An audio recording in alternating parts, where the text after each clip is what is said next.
Hello everyone and welcome back to Stat3D5 for another video. This video we are going to go over Lab 4 and we have what I think are some pretty interesting, or at least more interesting questions to ask in this lab video.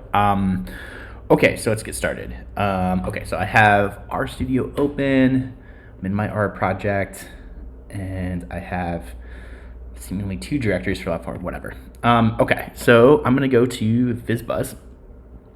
And in this quiz, or this problem, we're going to write a function called FizzBuzz, and this is, of course, it's a very strange name, but this is like a specific type of question that interviewers may ask, or programming interviewers may ask, and it's like a problem-solving technique for or problem-solving question for meant to gauge whether or not you know a particular programming language. The idea being that, can you perform these sets of instructions in the programming language of choice with as few lines as possible without errors. So we are going to do this. So the idea is, okay, so we need to write a function called FizzBuzz. Okay, so let's just get started here. Okay, so fizzbuzz.r, save all this. FizzBuzz, oops, okay, in lab 4, got it. Okay, and we want to create a function, FizzBuzz, that takes as input a single argument x, which would be some a numeric vector of length greater than 0. That's how it would be text. Okay, so I have it set up, but I'm going to not use that. I'm going to, or not work within the body of the function. I'm going to, on the outside of the function, do my testing, and then I'll put it inside of the function, and then test it, and then upload it. Okay, so what do we need to be doing? So we're given a numeric vector. I have one declared, or about to declare. Okay, so the function to return a character vector that is the same length as x, which is a modification. So this character vector is going to be a modification of x in the following ways. If an element of x is a multiple of root 3, replace it with the character string fizz. If it's a multiple of 5, replace it with the character string buzz. And if it's a multiple of 3 and 5, replace it with FizzBuzz. Okay, so it may be natural to think that you want to write some sort of loop to iterate through the indices of x and check these conditions. However, we can use principles of vectorization and subsetting to do this task much faster. Okay, so first of all, I'm going to declare, do I need to give this a specific name? No, the output should just be as this. Okay, so I'm just going to call the output y. All right, so, and I'm going to declare y equals to x. So I have x in memory, y is x, and y is going to be the thing that I'm saving. And the reason why I want to do this is because I'm going to change the elements of y, some of them to type character through, or once I change an element of y or add a character string to it, it's going to do type coercion and change the whole thing to character vector, and I want to do numeric checks for these divisible things. So I so I want to create I want to like disentangle x from the numeric vector from the result. Okay, so what can I do? So what if I did something like 3 equals 0? So this should give all of the numbers that are divisible by 3. So the vector x is just the integers from 1 to 100. So I see 3, 6, great. Okay. x5, that should be 5s. 5, 10, 19, 20. Okay, so that seems to be working. And then I could do both, just for, and I'm going to, because I like the parentheses, do this. Okay. Let's see, does this isolate 15, 10, 11, 12, 13, 14, 15? 28, 29, 30. Okay, so this seems to be doing the right thing. Okay, so then, right. So, one way to do this is I could give this index vector names, but what I want to do is I want to use the fewest amount of lines possible. So I'm not going to give these things names and then use them down the road. So I could call this div3 and then do something like y div3 and then make my changes. But I'm just going to do this directly. So y, so now, okay, so x is my numeric vector. I'm pulling out the indexes of the elements of x, which are divisible by 3. X or y is x, and then but it's going to be our result vector, and these are the things I'm going to change to fizz, right? If an element is a multiple of 3, replace it with fizz. All right. Same thing for, this buzz, y elements divisible by 3 and 5, fizz buzz. So note that there is an ordering here. So if I were to do this one first, then as soon as I get down to, so if it's divisible by 3 and 5, then it's also divisible by 3. I'm just going to overwrite it, and then I would overwrite it again. So this one does have to appear last. Okay, so let's run it. Okay, and then see what we get. Let's data frame x, y. Okay. So 3 is fizz, 5 is buzz, 6 is fizz, 15 is fizz buzz. Okay, looks like it works. Okay, so I'm just gonna do this. Oops, I forgot one. I could, okay. All right, and then return y. All right. Fizz buzz. X equals 1 through 20. Looks good. Okay, great. So I'm going to try that. Just to, I usually like to get myself, okay, anyways. All right, so fizz buzz function. Okay, good. I used the right hyphen here. All right, so let's get that and put it here and save and grade. Please work, please work.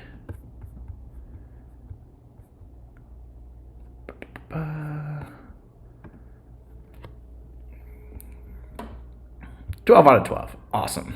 All right, so that worked. Good. And now assessment overview, generating a weather forecast. Fun. Okay, so let's see, what do we have to do here? So a lot of text on this. I'm assuming you can pause and read it. I'm not gonna go through all of it. So let's see here. So what I want to do, well, actually I will, but just I guess kind of slowly. Okay, so I want to all requested code in an R script named weather.r. So let's do that. First, weather. Okay, and then we are going to write functions which together can be used to generate a weather forecast. So we're going to probably do more than one function. Okay, so we have a function called next day weather, which takes a single argument current.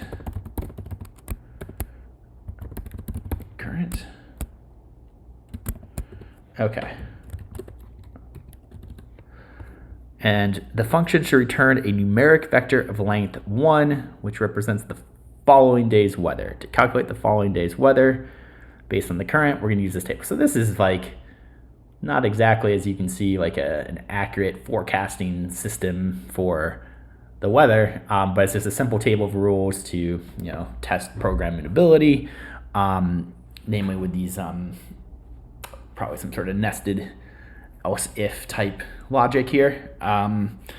Right, so if we were going to do an actual weather forecast, we'd want to use some sort of probabilistic model using a bunch of inputs, but we are not going to do that here. Okay, so next day weather.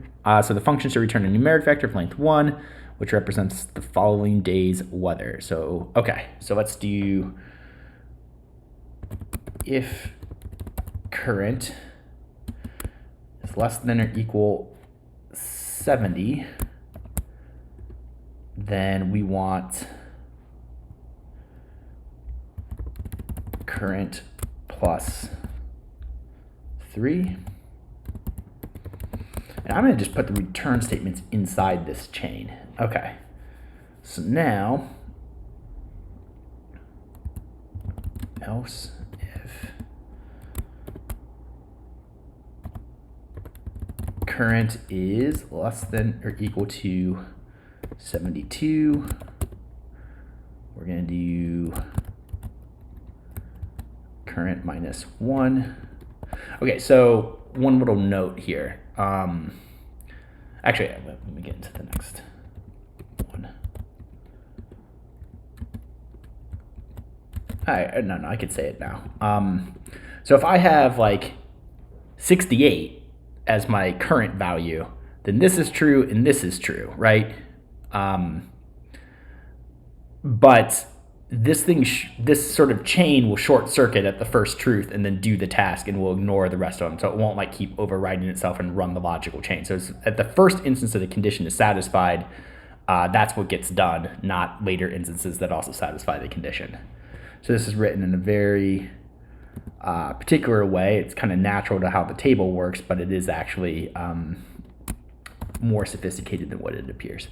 Okay, so yeah, so between 72 and 74, we get x plus 1. Okay. Now we are in tediousness. Current less than or equal to 76. What do? X plus 1.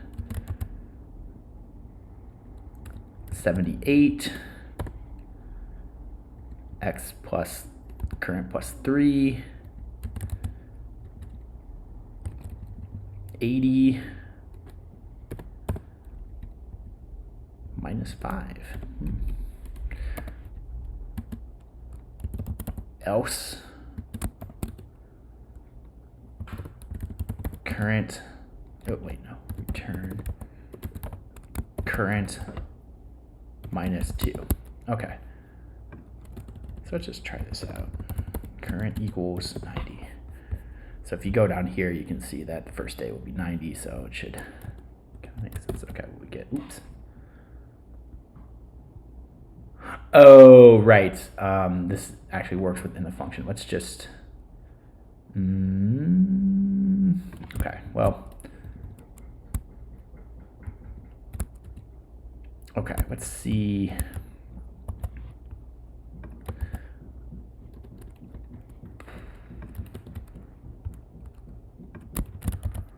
Day weather, current equals 90. What? Okay. Okay, get 88. Okay, not the best practice here. Let's do 75. 75 is between, so it's less than 76. I should get plus 1. And let's try 71. So this should be 70, right? Yeah, okay, good. All right, so it looks like it works. So technically, if I were doing this a little bit more carefully, then I should remove these return statements and do it outside the body. Yeah, okay. So we have next day weather. Seems to be working. Okay. All right, so then write a function named generate forecast that takes as input 2 arguments. First day, a numeric vector of length 1, which represents the temperature on the first day of the forecast. And num days, a numeric vector of length 1, which represents the number of days for which you will generate the forecast. The first day is included as the first day of the forecast. Okay, good to know. And the function should return a numeric vector of length num days, which contains the following forecast, which contains the forecast for each day. So this is what we want this to look like, and this is what the output should be. Okay, so the previous problem may have been tempting to write as a for loop because, and then we can demonstrate how we can do things much faster and easier using the natural subsetting and kind of the vectorization directly to do things much faster and easier. Maybe it's not intuitive first, but this question, I contend, actually does require a for loop because the task that we're trying to do involves successive elements of a vector in its at each iteration. So it's not like we can just apply a particular function to one particular element in a way that is like natural and direct. So I do contend that a for loop is going to be appropriate. Okay, so let's get a handle of what, okay, so we want to do, so we have our next day weather function. So we're going to be using that. And so I could do current equals 90, and the next is 88. So you can kind of see what's going on here. So let's just take current equals 90. Okay, so how do we want to set this up? Okay, so num days, let's just use these. Actually, okay. So we have first day equals 90, num days equals 10. So let's create, again, it doesn't look like the function is returning a numeric vector of length num days, which contains the forecast for each day. That's not necessarily a named numeric vector, so we can just call it y. Okay, so y equals double length num days. So this should just declare a basic double vector. We have, oh geez, silly me. Okay, so we have 10 zeros. Okay, good. And now we want to initialize the first one to be first day. All right. Okay. So now for day, I can use whatever I want as sort of the index variable. Normally it's like I or j, but here I'm just going to use day because it's fun and natural. To num days. Okay, so what did this do? So I already have the first element of this vector should be the first day. So I don't really need to do anything to that element after I've declared it. So I want to apply, I want to use this next day weather on the previous day to, but that input on the previous day is going to give the output for the current day or the current index. And so the first one's already declared, I need to start at 2. So that's what this is doing. So, you can see it here. I'm going to do, yeah, those are the days that I want. Okay, so then y day should be next day weather current equals y day minus 1. That makes sense? Okay, so let me just collect everything. First day, y, okay, y, okay, run, y, 90, 88, 86, 84, 82, 80, 75, 76, 77, 80. Looks good. Of course, we could do 75. We can, I don't know if it's right, but it at least ran. Okay, so what do I need to do? Okay, so I need to start, okay, I need to actually start making a function now. What is it called? Generate forecast? Okay. First function up here, I got away with being a little bit careless with these return statements and just kind of like put it in and guess and check. This one, I am glad I didn't even create the function and just went straight into the coding aspect on the outside. And now let's just wrap it all into a function. Okay, function, and I need to have the argument first day and the argument num days. Okay, we can do that. Okay. That doesn't need to be there. So I declare my output. Declare my output vector, initialize, and do all this. Okay, great. And just to be careful. All right. I think it's probably good. Okay. Let's try it.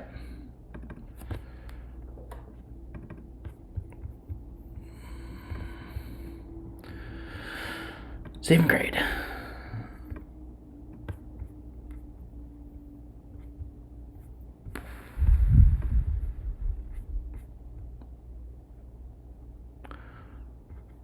Did I do it?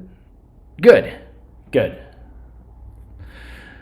You know, I get anxious about this autograder too, even though I'm like sometimes I'm very, very sure, but nonetheless. Okay, last problem, and maybe the most interesting problem. So we are going to create a function that checks an input word against the truth in the popular game Wordle. That's a popular game. I personally don't play it, but this will definitely demonstrate some nice programming concepts. And then here are some pretty cool, mathematics videos surrounding this game that are interesting to check out. Now, granted, note that the person who makes these videos spends a lot of time for a short amount of material, where it's not exactly feasible for me to have that kind of production value output with the amount of contents that I have to produce for this class. Keep that in mind if you do watch these math education videos, which are great. Okay, that being said, so we are going to, and then, if you want to, you can go play the game to get a handle on it. Pause the video, play the game. Maybe you're playing the game right now, I don't know, and have this on in the background. But either way, we'll write a function that is related to this game. Okay, so let me create a new script. What do I need to do? Write all requested code in an R script named wordle.r. Fun.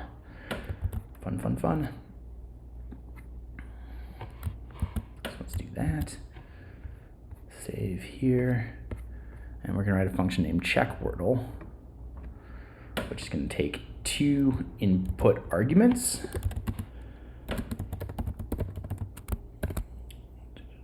Guess, truth, and then interesting code. Okay, so guess is a character vector of length 1 containing a string composed of 5 capital letters, and the truth is a character vector of length 1 containing a string composed of 5 capital letters. Okay, so character vector length 1, 5 capital letters. Got it. The function should return a named character vector of length 5. The name should be the individual letters of the guess vector, and the element should be green if the name of the element is the letter of the true word at the element's index. Yellow if the name of the element is the letter contained in the true word but does not match the position. And then caveats. Gray if the name of the element is not a letter considered in the true word. Okay, so using the true word list in a guess of light. So guess is light, truth is list. So we have named vector corresponding to the letters of what was guessed, and you can see the first 2 letters were 100% correct. Green, green. G and H did not appear in lists, so they're gray, and then T is correct letter, wrong position. Okay, fun. So, okay, so I want guess. Let's just work with this case. Light, truth equals lists. Okay, so here's a function. Wait, give me 1 second to get the actual string split R. So basically what I want to do is, this is going to be something that we haven't seen before, but we need to use a built-in function in R to take these two things, which are character vectors of length 1 with 5 letters, and then get a character vector of length 5 where each element is a particular letter. So we need to split the string. And I believe that there's just a function which does it. Let's see. Guess. What happens when we do that? Well, gotta declare it. Split is missing. Okay, let's get the documentation for this. All right. Usage. Split. Character vector objects which can be coerced. If empty matches occur, in particular if split has length 0, X is split into single characters. That's what I want. Okay. Split equals, in particular if split has length 0. Maybe that. Yeah, good. Okay, that's something with length 0. This actually comes up quite a bit. I know that this is all very new and you're just thinking I'm pulling it out of thin air, but I've worked with this kind of stuff with like a paste function before, where if you want to paste things together and you don't want any spaces between them, then yeah, this kind of trick has worked before. So I'm not fully pulling this out of thin air. Okay, so type of, looks like it, okay, it does a list. Okay, interesting. All right, so let's do, what do we want to call this? Guess vec. Okay. And we want truth vec. Okay. So let's just see what we got here. Let's run this. Light lists. Okay. So now we want to kind of check, or we want to check which letters are from our guess are in the truth vector. Okay, so there is something that we've seen from lecture to do this, which is very, very nice and helpful. Guess vec in truth vec. And so this will check individually whether or not the letters in guess vec are individually in truth vec.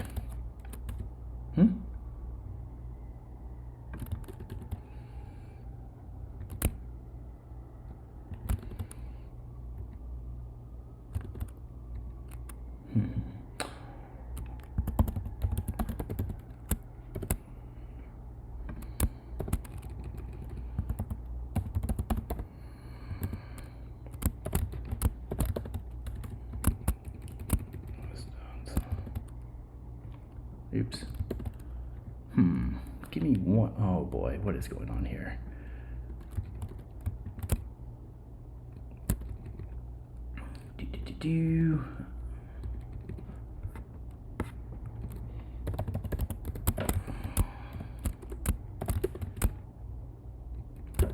Okay. This will work. Okay, there we go. I needed to convert this into vector. One way to do it is use some built-in functionality in R. Again, stuff that looks like magic, but I'm glad we're going through it together. Okay, so I have my guess vec, my truth vec, and I've taken the length 1 character strings, split it into a length 5 character vector. getting it into in vector form, not in a list. And then using this in function, I can get the indexes of guessVec, which appear in truthVec at some place. Okay, so now what I can do is create a new vector, y equals character length. Okay, I'm pretty sure that's 5, 5, so I can just use 5. Okay, so then I'm going to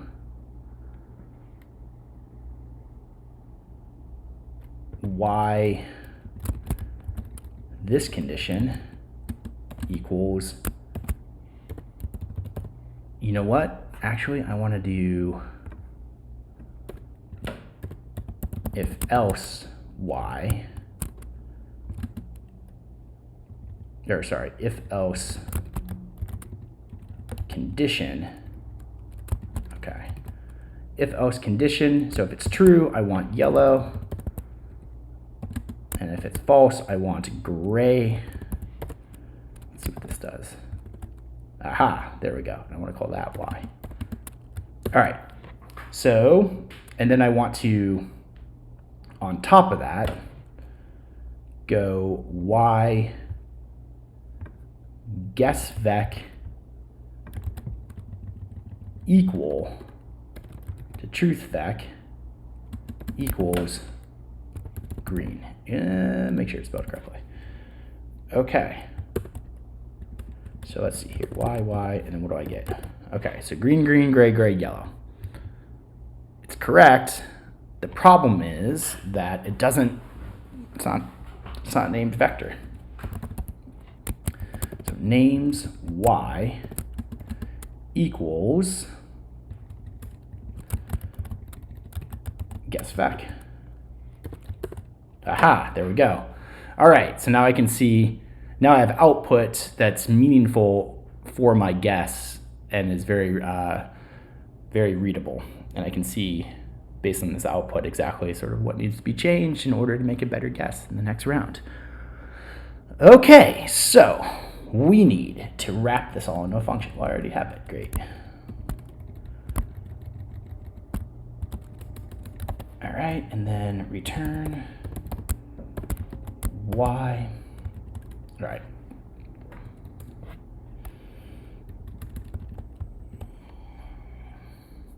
I don't need this. Okay.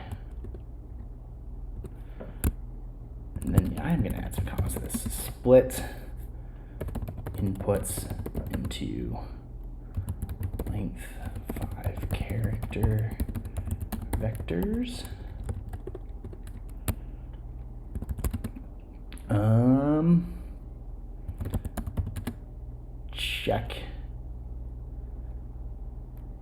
Check the guess against the truth. Check the guess against the truth. And some of these are a little bit not necessary, but okay. Looks good. All right, so, oh yeah, let's just test it. Guess equals light. Oops. That would not have been good. Truth equals lists. Oh. Yep, there we go. Great. Equals.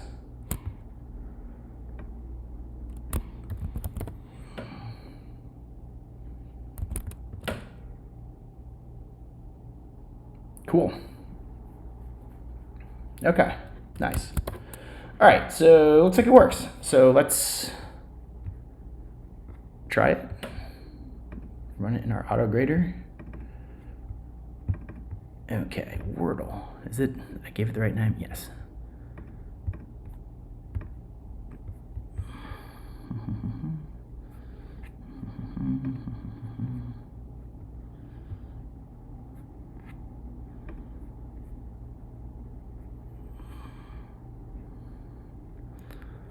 Man.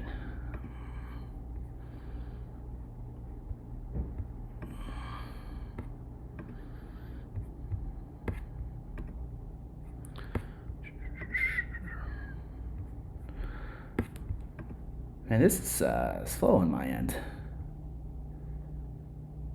Can only be graded once. Yeah, I get that.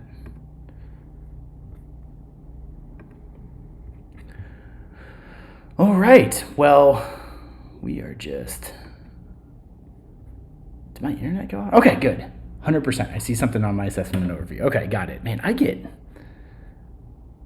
Does everybody get this anxious of the auto grader? I think it adds a little bit of pressure when you're filming yourself. That's for sure. Okay, so anyways, okay, so we got it. Great. So yeah, I mean, I think these are. I know that we had to, at least for this question, go a little bit beyond the material used in the class to write this particular function. And then I had to employ some tricks from experience on how to supply arguments to those functions, namely that string split one. I don't work with string split very often, but I know the concept must exist in the programming language. And so then it's a matter of just like, okay, well, I've used it before or something similar before.